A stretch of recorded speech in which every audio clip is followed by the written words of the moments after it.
রইল পান্তা ভাতের শুভেচ্ছা।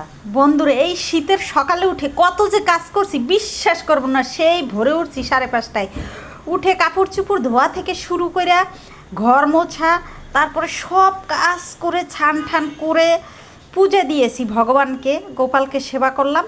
তো সেবা করার পরে এখন হচ্ছে খুব ক্ষুধা পেয়েছে, গেলাম দেখি আসলে ইচ্ছে করে না এখন নাস্তা তৈরি করতে, রুটি ভাজতে ইচ্ছে করে না বিশ্বাস করুন। দেখলাম অনেকগুলো ভাত আছে, তাই ভাতগুলোকে সুন্দর করে, এগুলো হচ্ছে ছোটোবেলার দারুণ খাবার, খেতে কিন্তু অসাধারণ। এই দেখুন, তো এটা হচ্ছে হলুদ মরিচ ধনেপাতা এগুলো দিয়ে একেবারে বেশি করে সর্ষের তেল দিয়ে এই যে হলুদ করে ভাতটা ভেজে নিয়েছি, আর সাথে আছে অনেক কিছু। এর কারণ হচ্ছে বাসি তরকারি সব। এই দেখুন, একটু বেগুনের তরকারি থেকে গেছে, এই হচ্ছে একটু লাল শাক শিং মাছ দিয়ে থেকে গেছে, এই হচ্ছে একটু আপনার লাউ শাক আলু দিয়ে মাখো মাখো থেকে গেছে।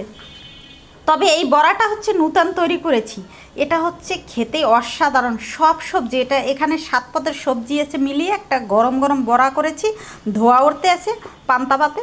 সবাইকে শুভেচ্ছা রইল, কী খাবেন এই সুন্দর খাবার। প্রতিভা কিচেনের পক্ষ থেকে অসংখ্য ধন্যবাদ সবাইকে, সবাই ভালো থাকুন।